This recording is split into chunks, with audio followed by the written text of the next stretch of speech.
बिखानि जेंनाजों भुगिनांनाय सुबुंफोरनि थाखाय गोजोनथाव रादाब। बिखानि जेंनाजों एबा हार्टनि प्रब्लेमजों भुगिनांनाय सुबुंफोरा गोरलैयैनो फाहामथाय लानो हासिगोन।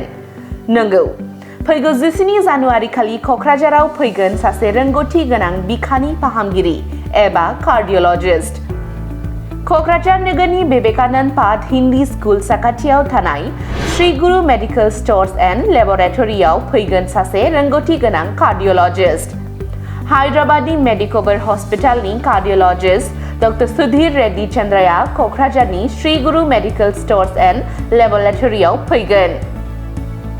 क'क्राझार ओनसोलनि बिखानि जेंनाजों भुगिनांनाय सुबुंफोरा गोजान जायगायाव थाङालासेनो कार्डिय'लजिस्ट डॉ.सुधीर रेड्डी चांद्राजों फाहामथाय लानो हासिगोन। हार्ट अटैक, बिखा सानाय, हां लानायाव जेंना नुजाथिनाय, बिखा दुब-दुब मावखांनाय बायदि बायदि जेंनाफोरखौ डॉ.सुधीर रेड्डी चांद्राजों फाहामथाय लानो हागोन नोंथांमोनहा।